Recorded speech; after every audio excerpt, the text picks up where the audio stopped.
because NBA sources told us yesterday that the Suns are truly the busiest team on the phones right now and that they are desperate to make a deal. And they have moved on of sorts in certain ways from the Utah Jazz deal that they had. And a lot of it was that Danny Ainge wanted multiple first-round picks in a deal that would have netted John Collins and a contract filler to make this trade work to the Utah Jazz. And the Suns were only willing to give up one first-round pick. That deal would have included Atlanta, as we've talked about, in some incarnation, but it would have netted the Phoenix Suns, Bogdan Bogdanovic, as well as Malik Beasley and Jared Vanderbilt for a first-round pick. They just sent Jay Crowder to the Atlanta Hawks. And the Hawks would also have gotten THT from the Jazz to make that deal work. I mean, that made a lot of sense until it feels like Danny Ainge asked for too much in that moment. Now, is that trade dead? From what I'm told, it's not. But the Phoenix Suns are aggressive. They are looking now squarely at OG Anunoby, I think, is their number one target. And that really impacts the Utah Jazz, because I think the Jazz would really like to make a trade, and I think they'd really like to end up with John Collins on their roster, but I don't know that that happens now if they can't get Phoenix involved, because Phoenix has all the pieces and the tools that you need. They have a significant contract in Jay Crowder to move. They have a first-round pick, and they have the ability to move a guy like a Landry Shamet down the road to make a trade happen. That's not always easy to find. And when you have a team like Atlanta that's looking to make a deal and have a significant contract in John Collins to trade, when you have a team like Phoenix, as I mentioned, and then you have a team like the Utah Jazz who have multiple pieces that they are willing to move on down the line, this is a situation where the Jazz could end up with 4 and maybe 5 first-round picks in this coming draft. That would be a huge transformative moment in time, because at that point, the draft is an oyster. You can pop that thing open and pick what you want. But yet that deal's not getting done. And I think a deal of significance for the Jazz, I think it's probably 2 deals of significance, will get done as we approach the NBA trade deadline. But make no mistake about it, this Atlanta John Collins deal with Phoenix involved is, in my opinion, Jake, the best trade that the Phoenix Suns have on the table. And Danny Ainge needs to make that deal, in my opinion. Yeah, I agree. And I think it's like I would expect Danny Ainge to make that deal or a deal on that level. You know, that's kind of the situations that, you know, I want to see the Jazz involved in, because that's how you begin the process of building your team and getting quality in here and getting to a place where you can start winning more of these games instead of losing these games that you really are in. I mean, you notice how many games they'll lose by like 1 possession or 4 points or whatever. You know what I mean? Like very controllable. You just don't have the players to get the job done at the end of the day. And that's why you're losing type situations. So to me, yeah, I would be involved in 3-team deals. I would be, like I said, exploring every option I have. But I also think this whole conversation around them, like let's say they do the Phoenix deal and they pick up that pick, that gives you 4 first-round picks this year. And then that having 4 first-round picks, I would think would allow you to move up in the draft if you wanted to. Because again, we're presuming that they would want to be as high in the draft as possible. But that isn't always the case. It really depends on what your game plan is. So, well, but I also think this brings me to the Jordan Clarkson situation, because I also feel pretty strongly here in the show, and our exclusive members of this show who have hit the join button and pay $9.99 a month already know that Jordan Clarkson has been a guy that's been asking for an extension, and the Jazz and Jordan Clarkson have talked, but they're miles apart on a financial deal at this point. And Jordan Clarkson, I would remind you, has a player option. He can walk in the summer, and he's going to do that. He is a guy that I think most people around this league value at more than $14 million. But the question is, Jordan wants to be paid between $20 and $22, $23 million a year. If I'm the Utah Jazz, how does it make financial sense? How is it financially responsible to pay Jordan Clarkson a 3-year deal for $66, $69 million? Mm-hmm. I don't believe that it is. And I think that Jordan Clarkson can fetch you a first-round pick, whether that's from the Lakers, whether that is from the Knicks, who knows? But if I am Danny Ainge and Ryan Smith, I'm trying to get a first-round pick for Jordan Clarkson in this 2023 NBA draft. If they get up to 4 picks in the first round, they're in business. That is a move that accelerates your championship contention. That much more quickly opens a window of contention for you. And I think if you're the Utah Jazz, that's what you're looking for. Because the other thing that I've been told repeatedly is that the Jazz are under some liquidity pressure in that they have spent millions and millions, at this point probably north of $100 million, on the All-Star game. Having the All-Star game is no cheap event for the home team. So it makes a lot of sense that Ryan Smith is not as liquid as he would like to be. Well, as soon as the All-Star game's over and you get a windfall of cash, which they will, you're going to be far more liquid. And if your financial house is in order in your salary cap, which it will be, my guess is that you're going to be far more aggressive. And if you have a chance to open up a championship window by making a John Collins deal and then acquiring 4 picks in this draft, I don't know why you wouldn't do that, Jake. Yeah. It just makes too much sense. Yeah, 100%, 100%. And that's why I say, like, that's what I think the game plan is. You know, you go out, like, you know, generally speaking, you want to go out and you want to trade some of your roster capital, right? The guys on your team to go out and get another pick. And then from there, that puts you in that position to operate in the draft. And that's what I think they want to do. And that's why I've always been a proponent that the VW thing has just never held water, because I don't think that they need to be in that scenario. Like, if you were tanking last night, never happens. Last night, you lose by 25 if you're tanking. Yep. Samuel Lott makes one of the most ridiculous trade rumors that I've ever seen. Malik Beasley, Rudy Gay, and Kelly Olynyk to the Kings for Harrison Barnes, Rashawn Holmes, and Terrence Davis. First of all, why on God's green earth would Sacramento do that? And this is why we don't speculate on this show. We've talked about this repeatedly. Yeah. This is why we don't speculate on this show. We use sources and information to talk about what's happening behind the scenes, because it's a trade like this. Rashawn Holmes is an absolute dumpster fire that has not been able to stay on the floor, both for reasons off the court and on the court, in either Phoenix or Sacramento. And now you want to bring that headache to Utah when we already know what that guy is. And by the way, why would Sacramento pick up Kelly Olynyk for Rashawn Holmes? Why would you do that? And if you're the Utah Jazz, are you really trying to turn Malik Beasley into Harrison Barnes? What's the win in that? Yeah. What's the uptick in that? There is no uptick in that. That is, in my opinion, that's a terrible trade. That's a terrible trade, in my opinion. Alex Cooley says, been watching Rashawn Holmes for years, can only dream. So let's talk about Rashawn Holmes. What is it that you see in Rashawn Holmes where you're like, oh, this is the guy? Yeah. Rashawn Holmes is a guy that I'm going to give up my most valuable wing player for.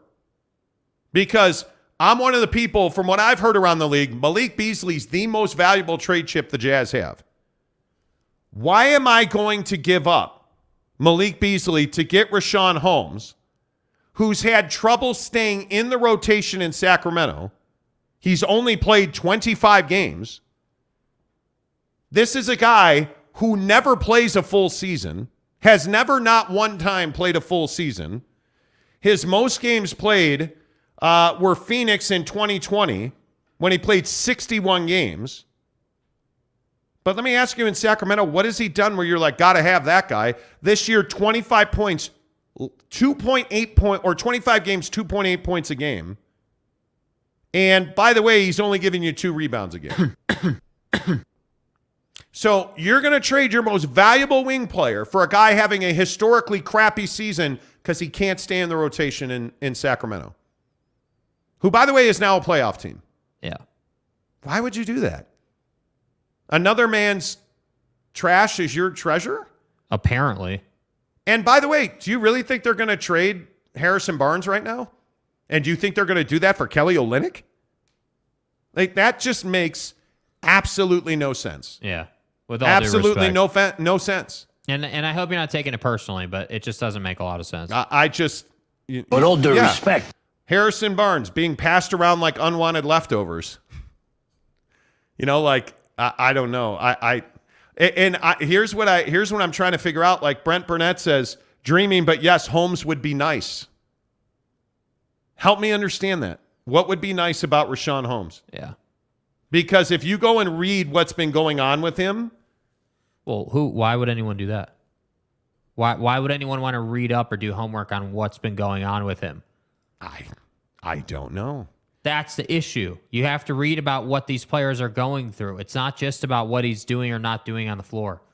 Yeah, I don't know. I don't know what you do with that. I think you guys need to understand, like, you can throw out, like, any trade you want. Like, we can come up with the most ridiculous trade packages on paper that work with the cap and ESPN Trade Machine the hell out of the NBA. We can do that. But you got to understand context and culture and what, you know, what a team needs and what a team's willing to put up with. And, like, you know what I mean? Like I feel like everyone's forgotten that Malik Beasley had some issues in Minnesota, man, like where he was not a good locker room guy. And that's why he was part of that deal. He needed a fresh start, and he's taken full advantage of that with the Jazz, right? So that worked out. Do you guys know Rashawn Holmes' contract?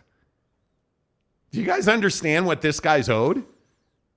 In the next 2 years, he's owed $37 million. That's insanity. No, I'm good. 11.2 this year, 12 million next year, 12.8 player option in 24-25. By the way, he's picking up that player option. 100%. You're crazy. There's and by the way, he'll be 32 at that point. No chance. No chance am I doing that. Yeah. There is. Nah, bro, I'm fine. I don't see that. I don't see that at all. I don't know what that would be. Alex Cooley says would never trade Beasley for him. Never. And this comes back to like THT. Yeah. Right? And you hear consistently, and when you talk to people around the league. Yeah. And you hear the same deal from 3-4 people. Like when we were the first ones to tell you that Phoenix, the Jazz, and Atlanta were talking about a deal. And then like 4 people confirmed it. Shams confirmed the exact trade that we told you about on the show. That's how you know that's happening. Yeah. I would agree that they need, like in Sacramento, I would agree. They need to flip Alex Len. They need to flip Rashawn Holmes. No rebuilding team is taking Rashawn Holmes. No rebuilding team's doing that. I'm not doing that. That's There's no point. Like, why? I mean, I know I'm not saying a lot on this, but there's just no point. Like, there's not. It's just a, like, and again, I don't even remember who said it. I don't want you to take it personally, like that we're hating on you or something. We're really not. But that these kind of trades are just, like, with all due respect, a waste of breath. They're a waste of time. Rashawn Holmes is not a fit here. It's not. He's 32 years old. He's somebody who had. He will be 32 years old. He'll be when 30 and in his option year. Okay, in his option he's year, he's 30 years old on the dot right now. Okay, so even 30 years old, even still, perfect point, right? Like, just like we said, hey, this guy or that guy's on the wrong side of 30 now, right? We use that benchmark all the time on the show. Hey, he's going to be 32 in his player option year. That means that you're on the hook for this guy through that year because he's 99.9% going to pick that up because he knows he's turning 32 and he knows it's going to be hard to find another spot on that same pay level. He's going to take that money. So to me, it's like, why are we even humoring this? Like, let's play in realities. Let's play in what makes the most sense and what Danny has shown us through his actions that he likes to do. So you saw the T-Wolves deal. You saw how that deal panned out, right? We sent Rudy. They sent us players and picks, right? What did the Cleveland deal do? We sent Donnie. They sent us players and picks. Young players, moldable players. Yes, dude. Multiple years of draft picks. So now where are you? Where are you? Now you have, imagine this in your head. Close your eyes if you have to. You've got a pile of draft picks. I want to say the number's 14, if I remember correctly. You've got 14 total draft picks at your disposal here. You've got players who are very tradable. As he just said, Malik Beasley is your most valuable trade chip right now. I put Vando right behind that because I do think Vando's got some value. And I think JC's got big-time value, depending on what you're asking for, you know? So now you're in a position where you're no longer the team that's shipping out, right? You're the team that's initiating the conversation. You're now the team that's saying, okay, we now need to put together this roster and put together our path back to the NBA Finals. Yeah, that's craziness. That's where you are. Yeah, I would never even consider doing that to you. I just wouldn't. Again, with all due respect, I wouldn't. The only thing that I think could be crazier is going to some other car wash not named Quick Quack Car Wash. Why would you do that? You would never do that because Casual. Quick Quack Car Wash is the best in the business. They present all of our Utah Jazz talk in the NBA right here on the Monty Show. I go to the Quick Quack at the District right down the street from my house. I love that when I roll into Quick Quack, even if there's a line, it's 5 minutes. It's like clockwork. I don't know how they do it, but it's quick. I love that when the guy walks up to my car, he plugs in my license plate. He's like, "Hey, Monty, how are you? Here's your dashboard wipe." He's wearing a tie. He's got a smile on. When I said to him 2 weeks ago, "Hey, man, I need a muddy duck," right? Like my car was super dirty, just back from Tahoe. I said, "Hey, man, I need a muddy duck." Yeah.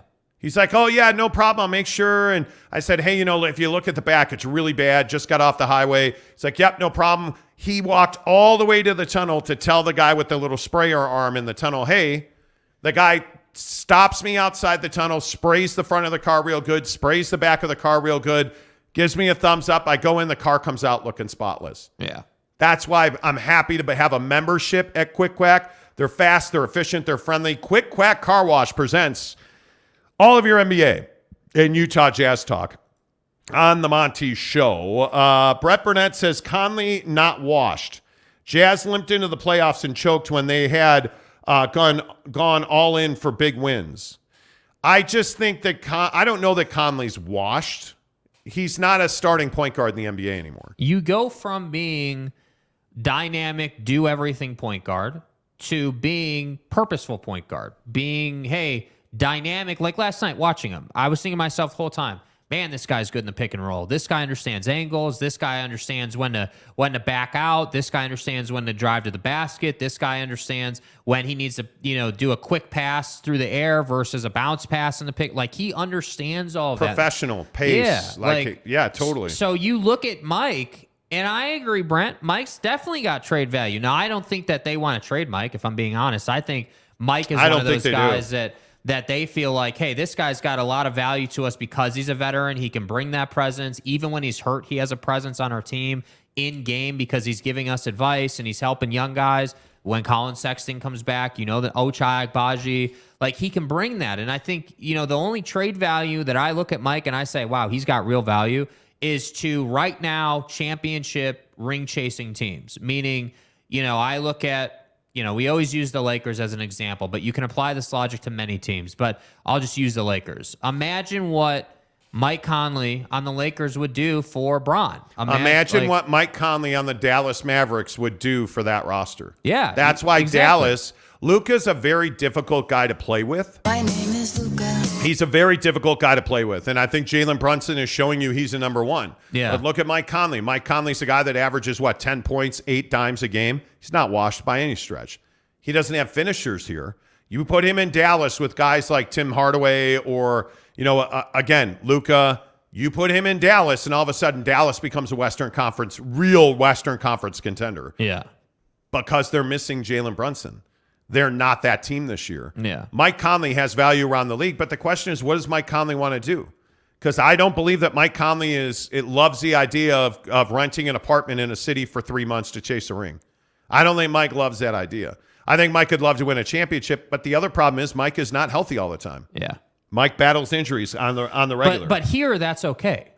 That's right. right. Why I think Mike doesn't want to go anywhere, because here, that's okay. He can still mentor these guys. Still got a role. He's still relevant. But you put him on a championship contending team, and it's business. Jason Tatum doesn't need mentoring, bro. Luka doesn't need mentoring. No. Like, Luka needs you to play the pick and roll. Luka needs you to lead the offense so he can take a possession off every 5. That's what he needs. Yeah, I think it's very interesting looking at some of the numbers for Mike Conley. Mike Conley is having a career year with assists. He's never averaged 7.5 assists a season. Yeah. And I think when you look at he's giving you a full steal a game. And the other thing you got to remember is he's playing less than 30 minutes a night. Yeah. He is having an impact when he's in there because you really don't have another point guard. If we're truth-telling, when it's not Mike Conley, it's Nickeil Alexander-Walker right now because Ochai's not that guy. JC's not that guy.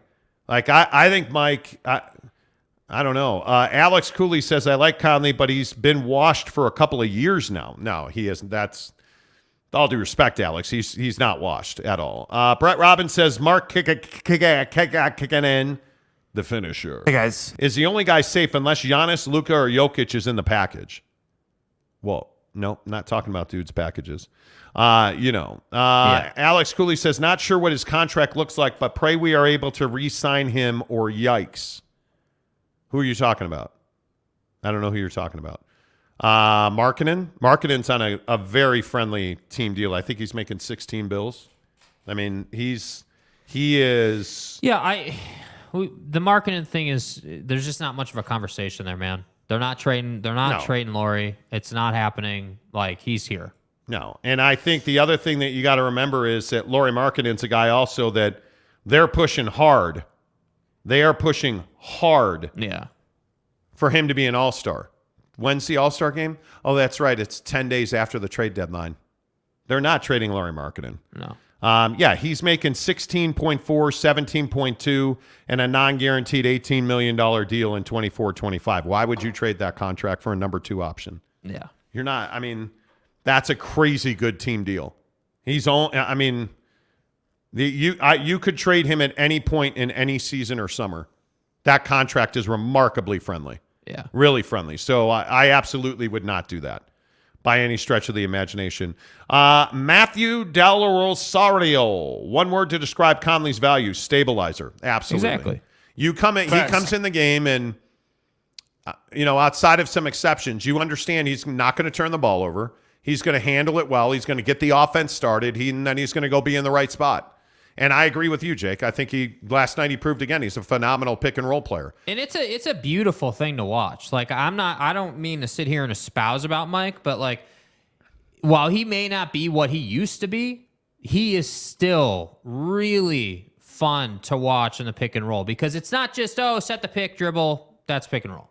That's not what he does. He understands, okay, I know where everyone is at on the floor, and I know, hey, if I take 3 steps this way, that's going to move this guy, and then I can go this. Like, he's like 5 steps ahead of everybody, and it winds up paying dividends. And I just think that like, not everybody is that gifted, and that's what makes him special right now. Totally agree. Make sure you click the join button on our channel, or I will put a link into the comments section right now, because it pays to be an exclusive member of the Monty Show. You get exclusive daily videos on this channel right here that are for members only. We'll have a brand new video on that today. You also get access to our exclusive Instagram chat group extravaganza, which has been a lot of fun. I have to tell you, we never envisioned the chat would take off the way that it takes off. But no matter what's happening, whether it's a football game, the Jazz game, you're out to dinner, you're whatever, guys are participating in the chat on a daily basis and talking about sports, talking about life. It's just been a really cool thing to watch everybody get together. And the funny thing is, I know that a lot of you now have become friends offline because you met here on the show. That's awesome. That sense of community is what makes this show so special. So many of you have told us that. But you only get access to our exclusive members-only Instagram group when you join the program. That's $9.99 a month, but you also get all kinds of different perks. You get free access to all of our inside information first when you are a member of the group. When you're a member of the group, you also get discounted merch, and you get access to our merch first. You find out about our promotions and our contesting. You get exclusive prize giveaways only for our members. And all you have to do is click the join link or the join button on the channel. It's $9.99 a month. We appreciate you supporting the Monty Show right here on YouTube. Couple more comments on this. Brent Burnett says, no trade is a fit here, Jake. Just do it anyways because we want more picks. Nah. Oh, I don't know about that. That's not true. I think John Collins is a great fit here. I can't tell if you're trolling or not. Nobody's ever said that no trade is a fit here. Nobody's ever tried to insinuate that or send that message. I think the thing is that, yeah, it's right. You are looking for a specific trade. You are looking for a specific set of circumstances that cater to your path right now. That's just the case. That's just where you are. Like, you're no longer in, hey, we're going to do deals just because we're the Jazz and we're this little club down here and we need to do some deals. That's not, times have changed, man. And I don't know with all due respect, I'm not trying to be mean or anything. I just can't tell if you're joking or if you're being serious because nobody is just doing deals to do them because we want more picks. That's not it. Yeah, picks are nice, and typically picks will round out the edges of a trade package. But the fact is John Collins would be an incredible upgrade for this team. Like, he is a difference-making player for this team. Like, you look at some of these other, like even Dario Saric, who is rumored to be that final piece to kind of make the money work in the Phoenix-Atlanta 3-team deal. Even he has some value. I know he's not some star, average-ass player, probably 10 minutes a night, but his 10 minutes a night, in my opinion, are better than KO's 10 minutes a night. Like that, so that's still an upgrade. So that's what I'm saying. Like, they will be aggressive in the draft, in my opinion, but let's not sit here and say that they're just making deals for the sake of it, or they're making deals because they just want more picks, because that's not what's happening here. Yeah, I tend to disagree on John Collins. I think John is a dynamic player, and I think he has to get better defensively. He needs coaching to get better defensively. I mean, when you look at his career arc, I mean, he is playing 31 minutes a night on a team that has championship aspirations in Atlanta. Yeah. Now, are they? No, probably not, because I think Trae Young's a real problem there. But if you look at John's game, the only hole in his game is that he is not a great defender in any stretch of the imagination. You can go by him easily because he doesn't have footwork. But the fact that he's playing 31 minutes, that he shoots 50% from the floor, that he's an 80% free throw shooter. He gives you eight boards, dime and a half, block and a half a game. Like, he gives you production. And if he gets into an atmosphere where he can develop, I think that becomes a lot better. Those numbers go up. And I think the issue is that he's got a lot of other bigs on that roster. I think he doesn't have a highest best use at this moment in time.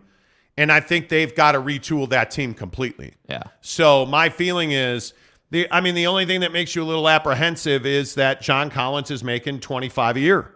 That makes you a little nervous. But if you look at the Atlanta Hawks, I mean, that's an odd roster fit for him. If you look at the number of bigs on that team, whether that's Clint Capella, John typically slots as a power forward, even though he plays the 5 a lot. But you look at guys like Frank Kaminsky, or you just look that they have a lot of forwards on that team, and it's just weird to me that you're talking about a guy. You just don't need John Collins to score on that team. The last thing you need him to do is score, because you've got a guy in Trae Young and DeJounte Murray who are averaging 20 points a game. Trae Young's averaging 28 points a game right now. Bogdan Bogdanović, DeAndre Hunter, like, those guys are all scoring machines. The last thing they do need is John Collins shooting threes and trying to get his. So I think he'd be a wonderful fit here. Yeah. A wonderful fit. And, hey, if Beasley gets the job done for them and John Collins winds up here and you got to take a Dario Saric, I'm fine with that. But I think, make no mistake about this, without question, power forward's the biggest hole in this roster. That's my opinion. I know a lot of people disagree with me. Power forward's the biggest hole on this roster. You guys realize power forward's more of a mentality than a position necessarily, right? Like, power forward, everyone always says, well, what do you mean power forward's a hole on this roster? You've got KO, you've got, Laurie, you've got guys. Hell, you even got Azubuike some nights, even though he almost never plays. But the difference is that power forward, having a dynamic stretch forward to play your power forward position, i.e. John Collins, really would open things up and take the pressure off of guys like Walker Kessler. How many times, and I know probably most people aren't sitting around at night eating their bonbons watching Hawks basketball, but how many times has John Collins played pick and roll with Trae Young, takes 2 defenders into the paint and kicks to the corner? How many times? And then how many times does Bogdan knock that down? That's why John Collins is so coveted by the Jazz, because he understands the core fundamentals of Will Hardy's offense, in essence, right? Like, he understands, hey, my job is to make a decision at the block, right? Or really a little bit above the block. Do I have 2 guys on me that are collapsing on me, or am I one-on-one and I should go and get fouled? It's a very simple decision, but it happens like that. Yeah. And John can make that decision, move the ball to the corner, and someone like Ochai can knock that down at 40%. That's why John Collins is so coveted. And that's why I'm saying Power forward is a need. He's exactly right. It is a hole on this roster. Laurie's not that guy. KO's not that guy. Azubuike, God bless his soul, is not that guy. God bless his soul. Yeah, come on. Move it along. You're not a Azubuike. In God's name, image, and likeness. Doak is just not an NBA player. No. He's not an NBA player, in my opinion. Let's see. Matthew De La Rosa says, why not just trade Olynyk to Washington for Gafford? Okay, stop right there. I know you got more of your comment. Are you being serious? You're legitimately asking this question. Like, you really think that a team, especially a team like Washington, who has playoff aspirations and has talent on that roster and they're doing things, is going to get rid of Daniel Gafford, another version of Nick Claxton, to get KO? They're not doing that. Why would you do that deal? What? I don't know. Maybe we need to have a conversation about Kelly Olynyk. Kelly Olynyk is not some premier big in the league. He can shoot it. On some nights, he's hot, right? He'll give you 20 on certain nights. Right. Do you understand that Daniel Gafford's making $2 million? He's 24 years old. Why would they trade that for Kelly Olynyk? Why would they do that? And by the way, I don't know. Yeah, we've talked about Daniel Gafford on the show. I'm a Bulls fan. I love him. Big Daniel Gafford fan. Yeah, I think he's great. Someone Lot says, teach TAT to play small ball power forward. Okay. Okay, first of all, I need to give you credit. Here. Who is this? Someone Lot. Someone Lot. Need to give you credit. I love the fact that you just found a way to work in Buckets O' Trash, right? Buckets O' Trash, mind you, might want to be referred to as Buckets O' first-round pick this year in the 2023 draft because you have that pick. But, dude, THT is not Royce O'Neal. He's not. By the way, no. THT is being tactfully given minutes so they can trade him. You guys realize that, right?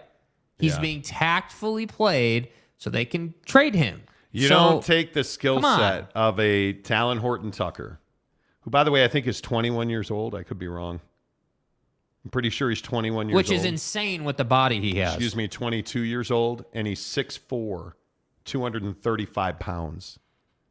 So I'm not taking that guy who is I think a third or fourth guard off of anybody's bench and turning him into a power forward. I just don't think you do that. I don't know. But hey, that's just me. It is what it is. The Macho Man. Oh, yeah. Says, first, we need an alpha male GOAT on this roster. Well, without question. How long have we been saying that? I mean, you don't have a star on this roster. How many times last night as we're watching this game with Austin and his guy, are we sitting here and Austin's like, man, like the Cavs just play better with Don on the floor. Even when he doesn't do anything, they're just better, right? And if you take a second, you think about that, the Jazz don't have a guy like that. They don't have a guy to calm the chaos.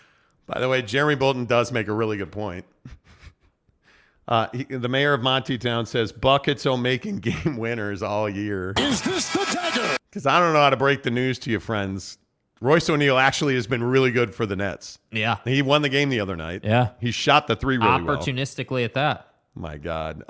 Tesla TX says, what's up, dogs? What's up? Good to see you, Tesla.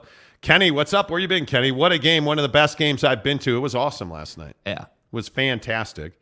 Matthew De La Rosa says, Gafford has a 3-year extension worth around $12 million a year, same cap space as KO.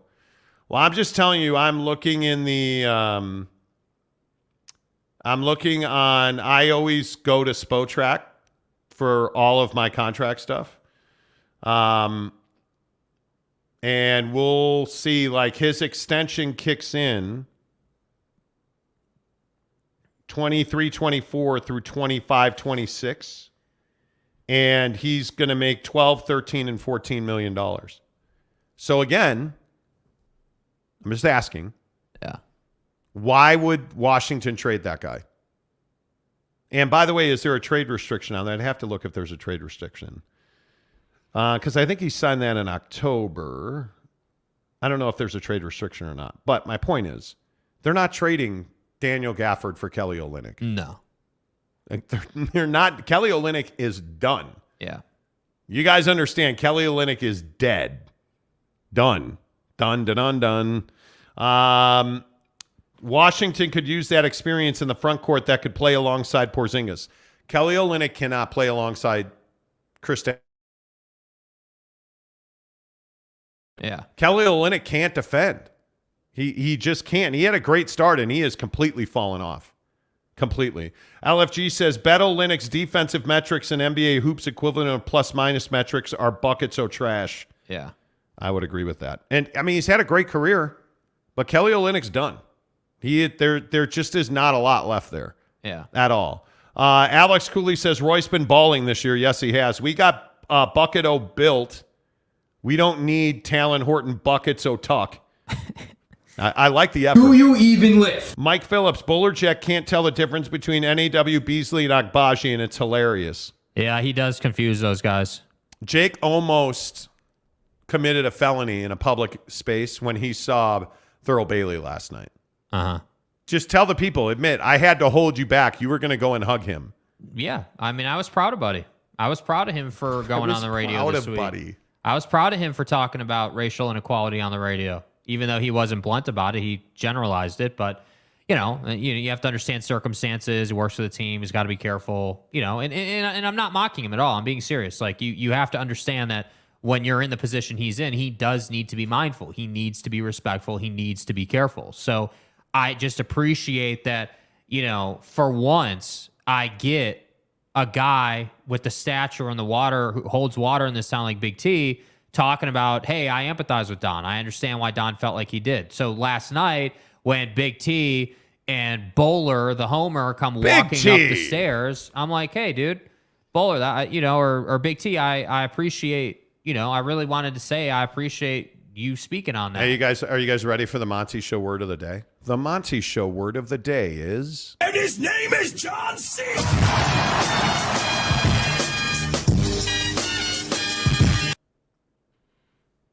Please. Are you done? My name is Luca. Clearly not. The Monty Show word of the day is moist. Can you use that in a sentence? Jake was moist when he saw Big T walking up the stairs. Yes, I can use it in a sentence. You love work in in the comments your best Big T take using the word moist. I want some effort here. Yeah, can you guys work the word? No, we don't want that. Don't. Much like you did the buckets o bench, buckets o trash.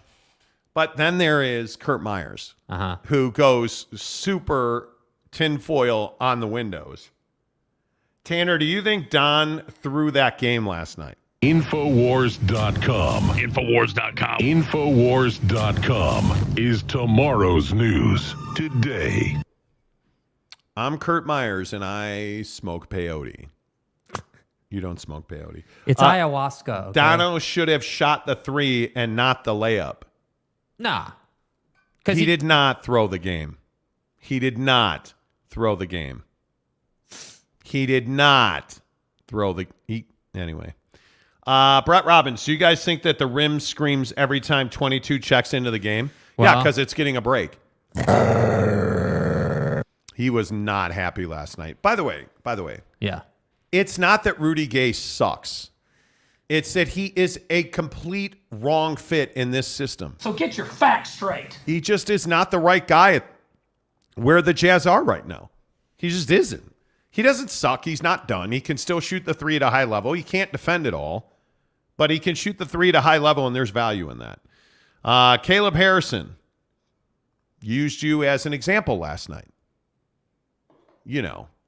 How not to wear hats. I kid. We were in the team store with Austin Napierski. Uh-huh.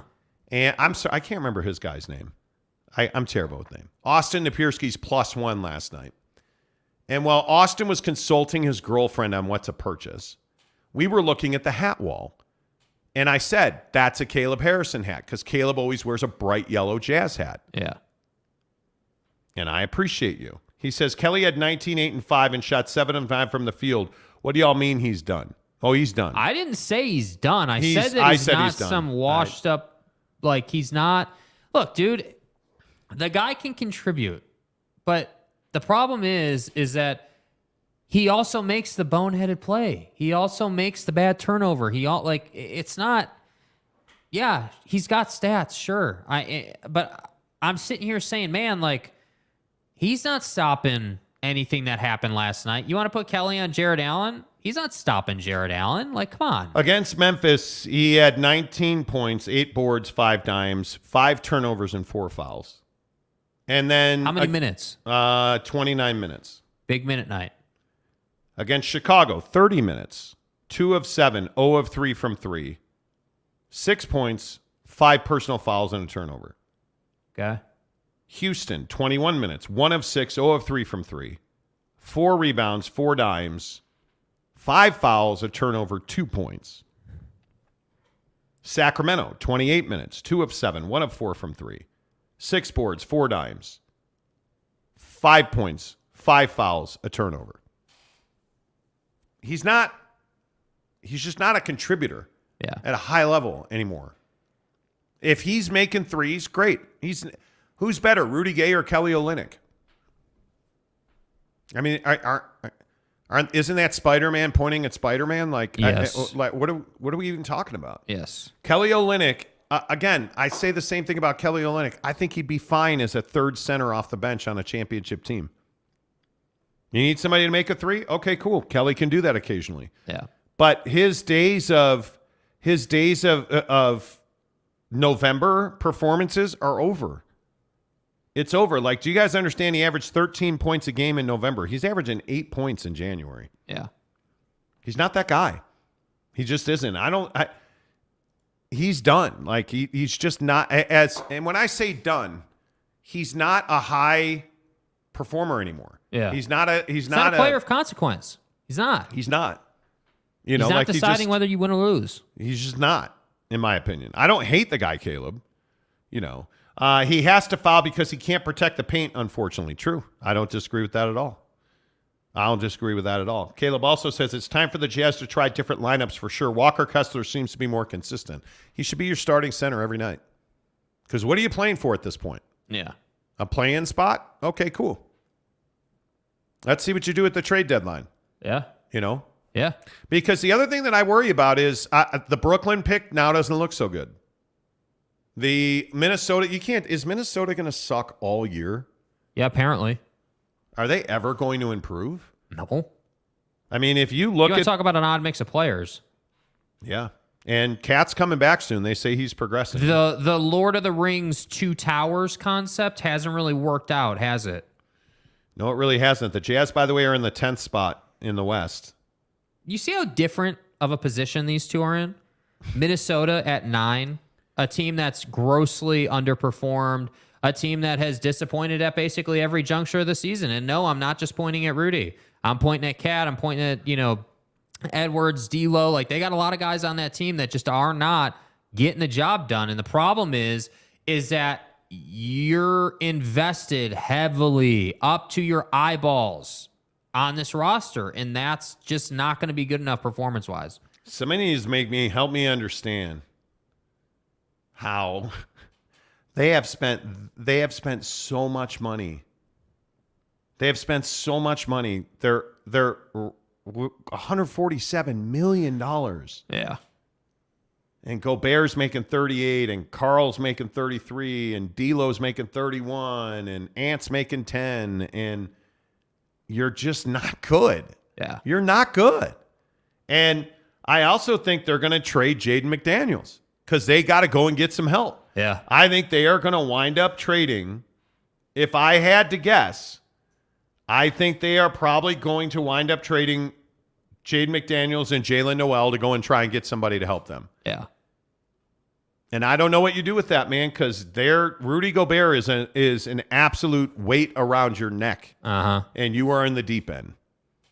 And I don't know what you do with that, man. It is so terrifying. Well, you know what the fix is. And I'm not even trying to be snarky about it. The fix is winning. The fix is winning games. The easiest, most efficient route to making this roster happen, whatever way that is just to win games. And that's why I say I'll never understand in this league when it comes to certain guys, and again, I know you're all sick of me talking about Rudy.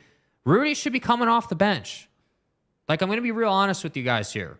Rudy Gobert should come off the bench for that particular roster. Notice I didn't say he's a bench player or he's like some terrible guy. I'm not saying that. But the fact is, when you watch Timberwolves basketball, what do you immediately notice when Cat and Gobert are on the floor? They suck. They suck because they don't have spacing. They don't have Right? cohesiveness. Rudy my God. lacks purpose on the offensive end as he did in Utah. And that's why I'm saying run him out there for 35 minutes a night, but do it in a way where you're playing him or Cat, not both. That's the thing. mean, what is that T-Wolves pick measure out at? Like, what is their... I don't even know, man. I don't know if we still have that picture in the thing there when we were talking about draft order last week, but I think they're like 13th right now or whatever it is. It's something like that, I believe, So like, No, I'm an a-hole. I deleted it. So, you're just in this spot where obviously if you're the Jazz, you want you guys ready? You ready? You ready? You want Here we the go. Eastern Conference Timberwolves to keep losing. I don't know, man. I don't know. Right now, Yeah, there it is. Yeah. Minnesota lines up to be... Where's Minnesota? We're right there, 14. 14. Oh, yes, Utah via Minnesota. Yeah. Yeah. They're 14th right now. Utah has 13th, the 13th pick. In that 14, I think last week was like 16-ish or so. That's improved.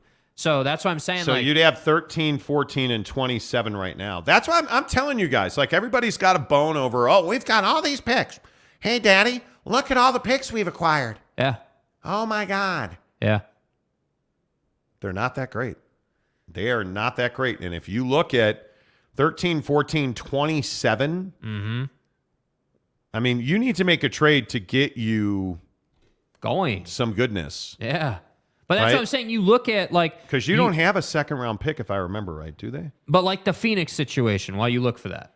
Phoenix is at, what does that say, 16 or 16 right now? Yes. So like if you do a Phoenix deal, you're going to have, 13, 14, 16, 27, 28, depending on how the records shake out. Like, high 20s. Yeah. So that's what I'm saying. There is capital here. It's not top 10 capital, but there's capital. And you can use this capital to get up in the draft. You look at the top 10. You're telling me Washington doesn't want to talk to teams about trading down in the draft to get players or picks? Come on. And this is why we talked about Josh Giddey the other day. Yeah. Because I think Josh Giddey's a guy. All of that talent there. Well, you can't. I mean, see, again, this is the JC conversation. You can't hang on to SGA, Giddey, even a guy like Lou Dort, who's not with those guys, but And even Chaboy. still quality. Don't forget Chaboy. Yeah, well, the problem is my boy has spent more time on the injured reserve of the NBA list than playing. And don't forget, did you guys see that story on Chet the other day where he was talking about how mentally draining it is not to be playing? Yeah. He's like, I had dreams, I had aspirations, I thought this was going to be easy. No, dude. All of a sudden, it's not. All of a sudden, it's not. So I think there's deals to be made. I mean, Orlando's really interesting. By the way, after you smash the like button, please, we've got 20 minutes left in the show. We've got 81 likes on well over 1,000 views this morning. If you guys could smash that like button, that'd be great. Give us a thumbs up. But if you start looking at Orlando's situation, I think Orlando's a team that will trade out of a spot because they have an interesting – what they're getting out of Markel Fultz has given them a lot of flexibility this year. Like I think he's been a good story for them. But I also think that it's going to be interesting to see how they handle some of these guys. Because what are they doing with Jonathan Isaac? What are they doing with Jonathan Isaac? I don't know. Are they going to continue to draft and then just hope these young guys come together? Or are you going to trade that pick? Because where are they now? Aren't they number 5 or something? Orlando's 5th. Are you going to trade that pick and get a stud? Add a stud to SGA in Oklahoma City. Add a stud to Paolo Banchero in Orlando. Add a stud to like any of these teams. Why is Houston going to make another number 1 pick? If you're the Houston Rockets, In all seriousness, if you're the Houston Rockets right now, do you really want another young guy? Yeah, if I'm taking Scoot, yeah. Yeah. I mean, I'm not picking number 1 overall from going after VW. I was thinking about this. Think about how VW pans out for the Houston Rockets. He doesn't fit into what they do. not at all. Are you kidding me? The Houston Rockets are an up-and-down team with a lot of ball movement. They're not a half-court, possession-by-possession team, only when they must, only late in games or when the situation forces it. But preferably, they'd be out running a track meet in their Kobe's. So to me, even if it's one spot, I'd be trading down. Dude, How long until Jalen Green starts asking out? soon. How long before you get guys like Jayshawn Tate or Kevin Porter Jr. or, you got a lot of Kenyon Martin Jr. as well. Like, you got a lot of guys on that team that I think are, Yeah. you got to start moving some of these guys. So anyway, that is what it is. So your thoughts are always welcome. Let's see. Pate B says, would love if we could get Jonathan Isaac. I think a lot of people are.